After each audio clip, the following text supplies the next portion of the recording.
Hi, everyone. I'm Ariana Rabinovich. Welcome to the Yoga Research and Beyond podcast. I'm here in New York City.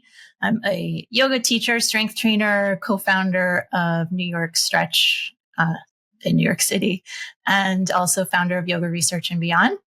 And you're listening to the Yoga Research and Beyond podcast, as I said.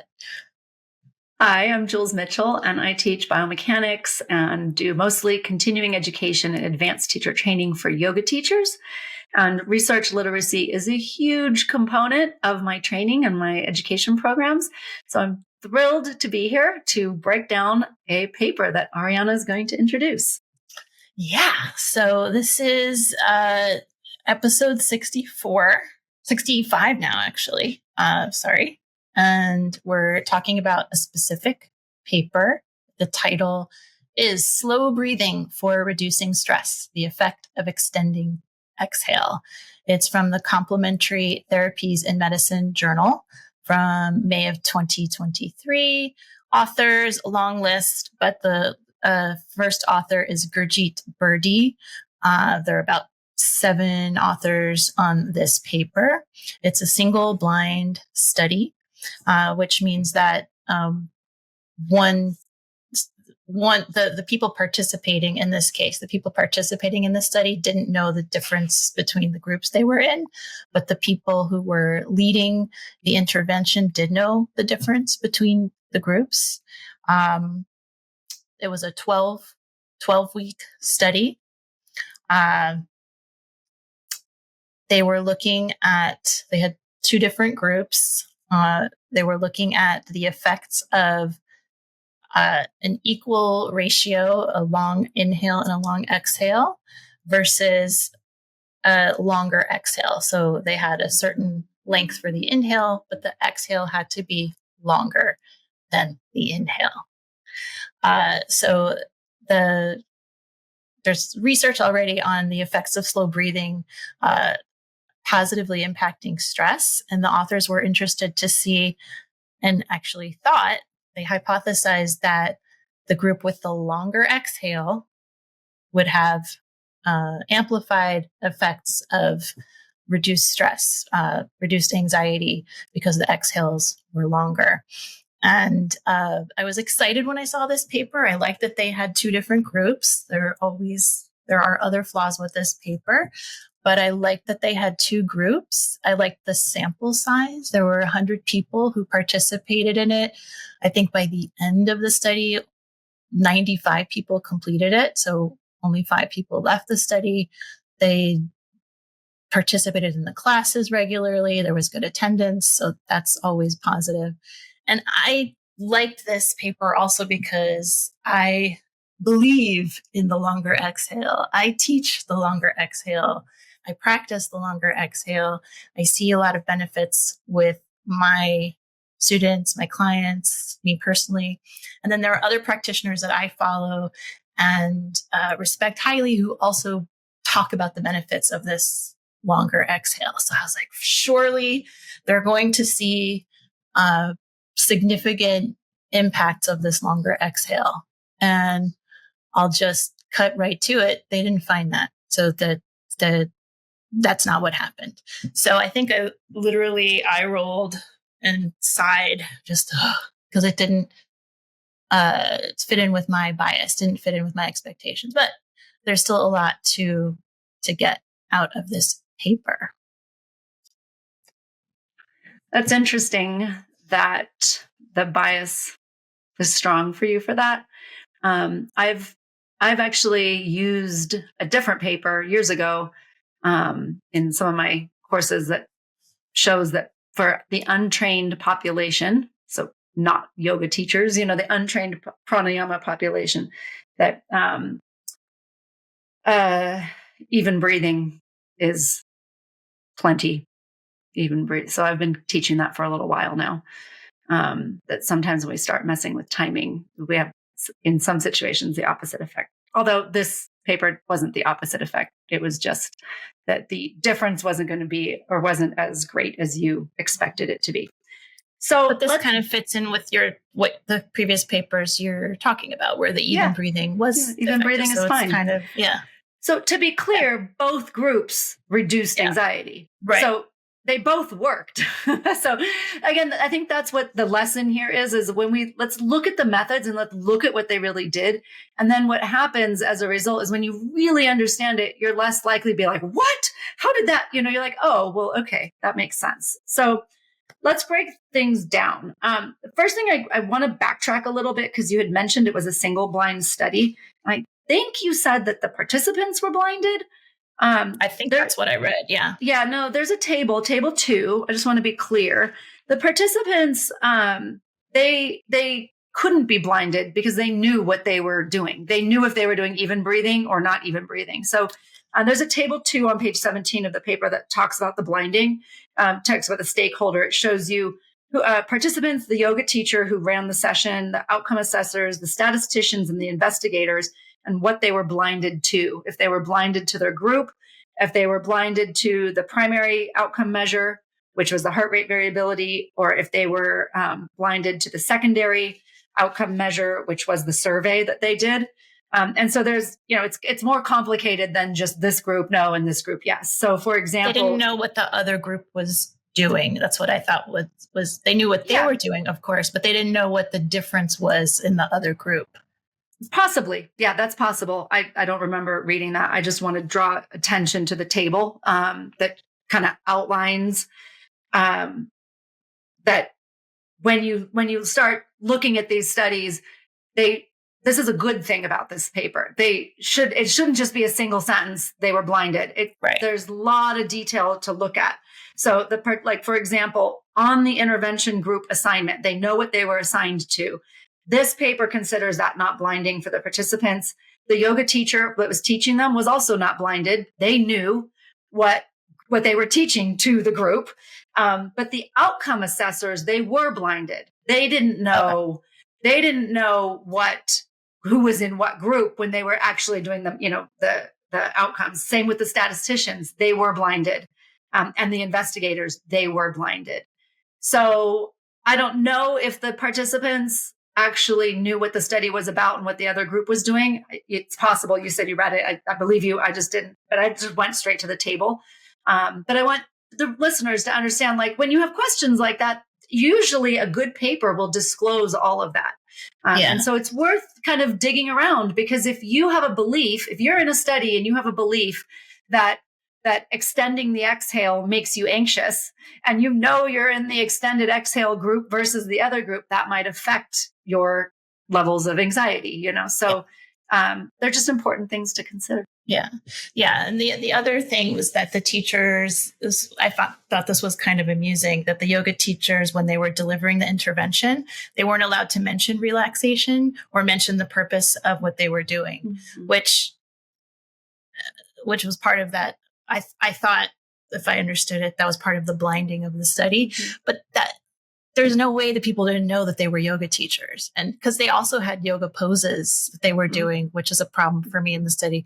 They were doing yoga poses as part of the intervention. Part of the warm-up, yeah. Yeah, part of the warm-up. So that would impact their results.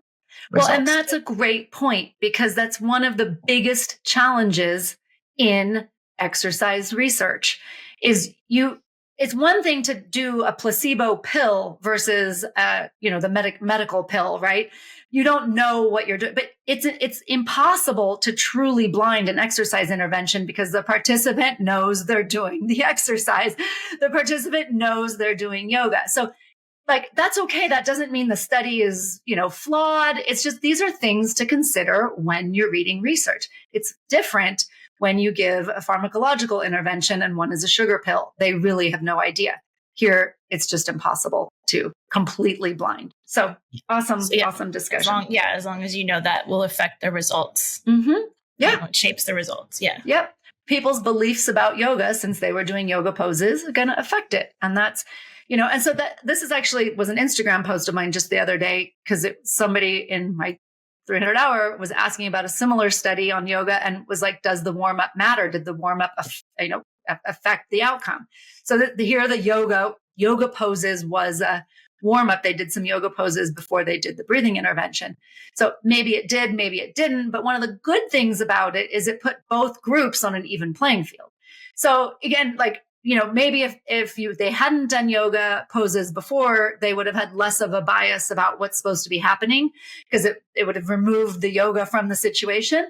But also, at least everybody's equal. And, maybe somebody had gone to a yoga class before, or somebody had done something, this way they do the poses. Everybody starts, on the same level. So there's good and bad to everything. It's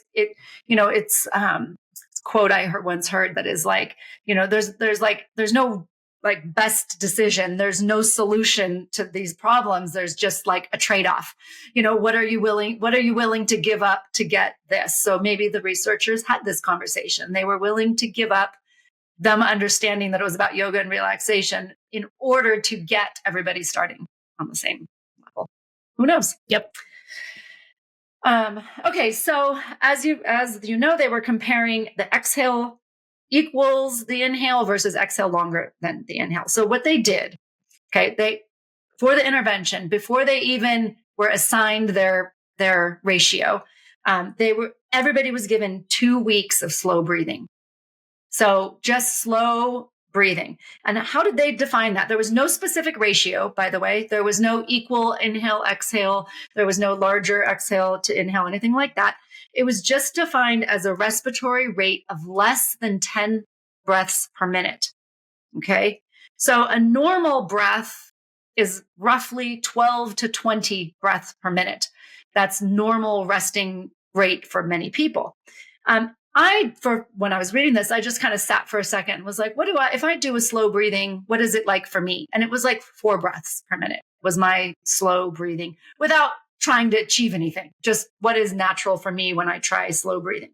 So this group, all they had to do was 10 breaths per minute, which is to me kind of fast as a slow breathing definition. Okay.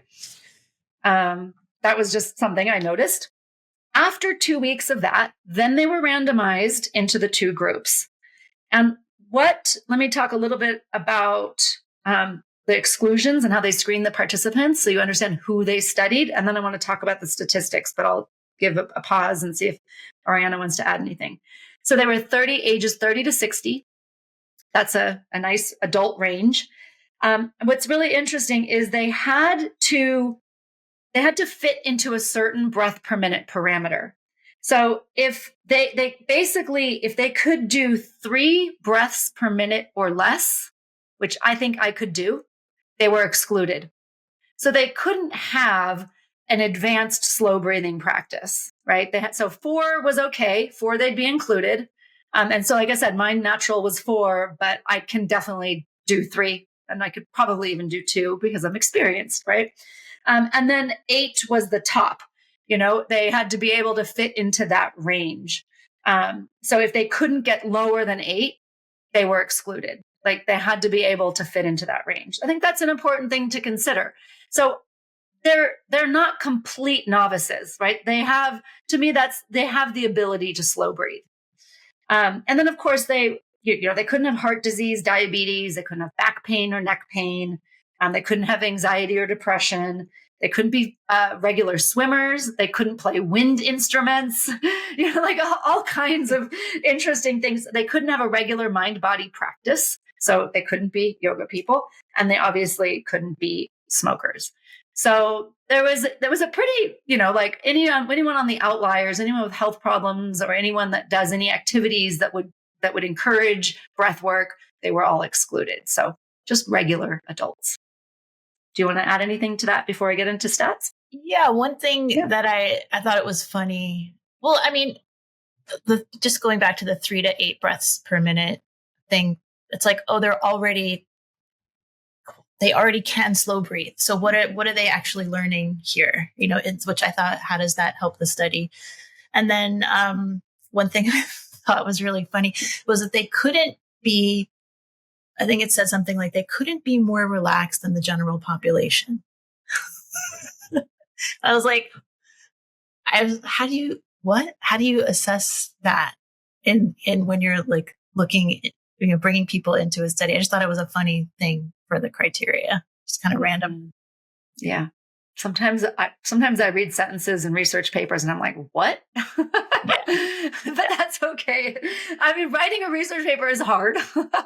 and like people don't realize like journals have word limits, although with the internet, it's not as bad as it used to be, but they have like certain formats and sometimes you just have to like put a bunch of ideas into a single sentence. But yeah, so that is funny.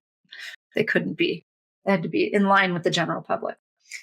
Okay, so let's talk about how they measured it real quick. They used heart rate variability using ECG. So, there was machinery involved. It was basically, they were looking at cardiac autonomic modulation. And then they looked at an anxiety score is like a self-reported survey that has been shown to be reliable. And these are common, valid and reliable tests that we use. We'll stop there because we could do a whole nother thing on validity, which we will do down the road on another paper, talk about what reliability and validity is. Anyway, those were their measurements. So what they did, what was really cool about this paper is that they used something called an effect size instead of a p-value. Most of you hear p-value all the time because for some reason that's the popular way of reporting statistics. What's different here is that they used an effect size. So they used a coefficient which is called Cohen's d. And basically what this type of statistical analysis does is it compares two like interventions and it tells you the difference between the two. P-value doesn't do that. P-value just tells you how good the sample size was. And if they were to replicate the study on another sample, that they would get similar results. So I'll talk about P-value on another day. But basically here they compared the two and the results were to tell us which one was better than the other. And so the Cohen's d coefficient is basically between 0 and 1. And if it's 0, there's no difference. And if it's 1, there's a complete difference. And so they expected there to be a moderate difference, which would be in the middle, 0.5. And in general statistical reporting, 0.2 is considered a low difference. 0.8 is considered a high difference. And then, because, 0 and 1 are hard to get because they're absolutes, right? And then 0.5 is a moderate. And that was their hypothesis, that the longer exhale would have a moderate benefit over the regular even breathing, Samavriti, Pranayama. So it's kind of cool. I don't see effect size in a lot of studies where effect size should be used. So I'm going to give props to this. Yeah. That's interesting. Yeah. In fact, p-value is just so misunderstood. And again, I'll save it for another day when we do have a paper that primarily uses p-value. Okay. So they were given their randomization and then they had 10 weeks, because remember the 2 weeks was just slow breathing. They had 10 weeks to practice. They met once a week in person. The yoga teacher taught it. But the actual class time average was not once a week. It was 10 times out of 12. That was the average. So some people obviously went all 12 weeks, but some people went less than 12 weeks. So just so you understand, the average was not full attendance, right? And then they were also encouraged to practice at home. And the average at-home practice was 4.5 times per week. There's standard deviations in there, but I'll save that for another, we'll get in. We can't do everything on day one. So anyway, so the average was 4.5 at home plus little less than once a week. Go ahead. Yeah. Part of the home practice was part of the study, right? Because they were still monitoring things. Yes. From it was home. part of it. Yeah. But so add once in front of a yoga teacher plus roughly 4, so they were doing about 5 times a week for which is 10 significant. weeks. That's a lot. That's a lot more than you see in most other like yoga interventions where they do like an hour of yoga once a week. I think that is a lot. That's why I'm pointing it out. I would expect to see some effects, over 10 weeks. And then they measured the, heart rate variability and did the survey at baseline. So prior to the 2 weeks, at 6 weeks, and then at the end of the 12 weeks. So they did 3 sets of measurements. Now, this is what's interesting. In the exhale equals inhale, so the even breathing, they had 50 participants in that group. They ended with 41. So there ended up being 9 dropouts. And we'll talk about that at the very end. But the instructions were to progress the exhale and the inhale, because they're equal in length, until a goal is met, which I wasn't quite sure what the goal was because it didn't say, or their longest possible. Yeah. So that's what they gave us. I have no idea if they were doing, 8 count exhale, 8 count inhale. That we don't know. They did report the average breaths per minute in the end, but I still don't, that was from the testing. Do you know what I mean? I don't know what they were doing as a practice, if that makes sense. That to me is really hard to understand. And then same thing with the exhale greater than inhale group. They started with 49 and they ended with 46. So they had drop out of 3. And they said the same thing. It was progressive, where it increases. The increase in the exhale is relative to the inhale or the longest comfortable. Again, very, very vague. So what I don't know is if they were doing, like, let's just say the inhale was a 4 count. I don't know if they're doing like exhale 5, inhale 4, then progressing to exhale 6, inhale 4, exhale 7, inhale 4, or if they were doing like 4, 2, 6, 3, 8, 4. I have no idea what they were doing. I just know the exhale is longer. It's the only piece of information I have.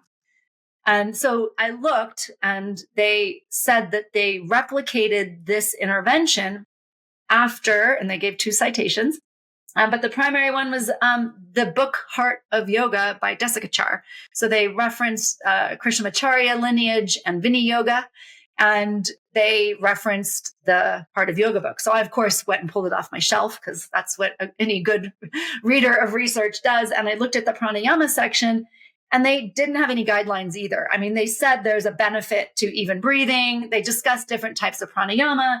They discussed Visamavriti pranayama, where you extend the exhale, uneven breathing, but there was no like actual guidelines. And that's fine, but it makes it really hard to replicate this study. So as a yoga teacher, you can't really walk out of this and say, there's concrete research that says, 8-to-4 ratio over 4-to-4 ratio. We just don't have that. We end up having how many breaths per minute and, happened in the end during the testing, but not enough information about the intervention. You want to add anything, Ariana, or you want me to keep going? No, keep going. Okay. So there is a table in the back, table 4, that did show, again, the mean respiratory rate. And again, this is why I always encourage you to pull these papers if you can and take a look. And they basically started at week 1. Both groups started around 6 breaths per minute, a little bit more, 6.4 and 6.6. 6.4 being the Visamavriti, the uneven breathing, and 6.6 being the even breathing. And they progressively got better, meaning fewer breaths per minute, slower. And they ended at 2.7 and 2.8.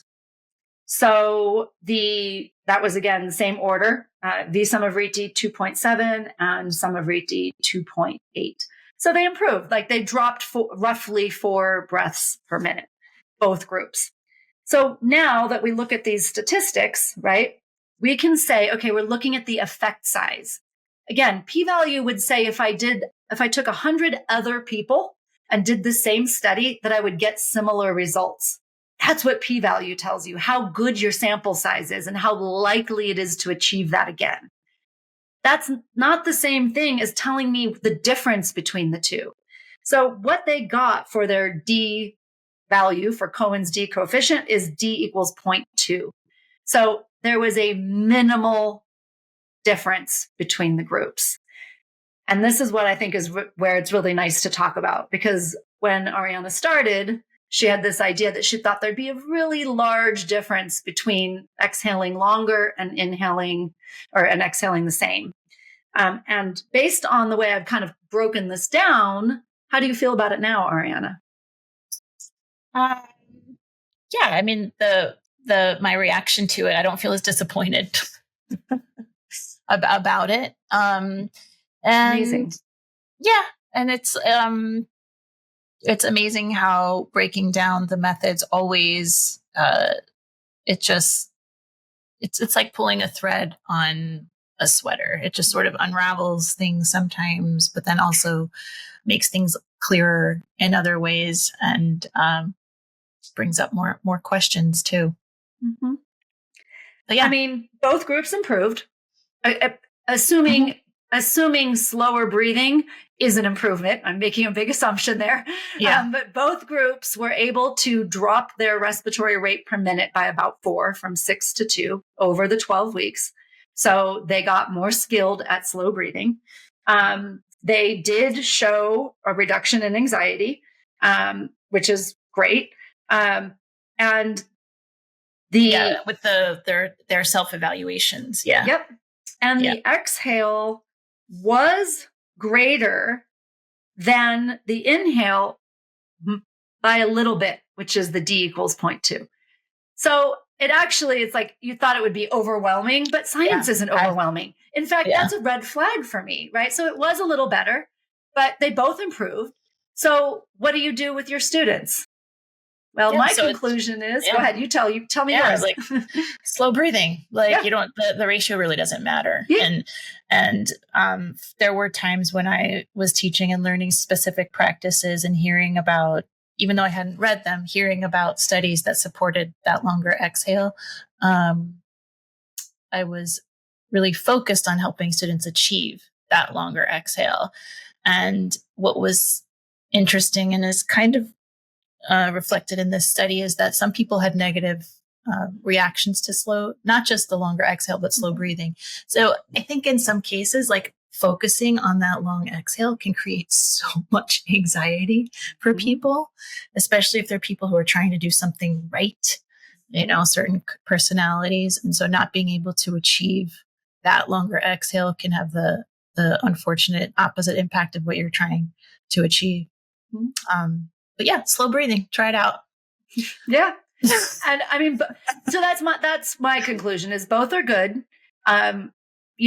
Look at your audience, decide, if you have people that have been practicing for a very long time, then, sure, add some more complicated pranayama, but, both are good. And also both are completely necessary. I don't know that you need to get to the two breaths per minute range either. But that practice makes an improvement. I mean, that's the ultimate message here. And so this is where I think the p-value stuff is really, really interesting, because it's like, if we did this same study on another population, could we get different results? Is that possible? And of course that's possible, because that's just the nature of science and statistics. But how likely is it for it to be possible? That's where we start looking at that side of statistics, because I hope you're seeing from this that this is just what the results are for this 100 people. There's more than 100 people in the world. And so to really understand the true nature of the results, we'd have to study everybody. But we can't study everybody. So we have to take a sample size. That's what this is telling us. And that's why when you get familiar with a body of research, you start to realize like, oh, this study doesn't prove anything. It just helps me get closer to understanding how it works. And that's exactly what this is. We're not setting out to prove that exhaling longer is better. We're setting out to understand if it has an effect over even breathing. And we will get papers that have different results. And the more you read, the more you understand. So, yeah. Yeah, cool. I like this paper. I enjoyed, breaking that down. That's cool. Yeah, a lot of gems in there. Yeah. All right. Hope you enjoyed that, everyone. And if you have questions after looking at the paper, reach out. Maybe we can follow up with you on those questions, do another episode.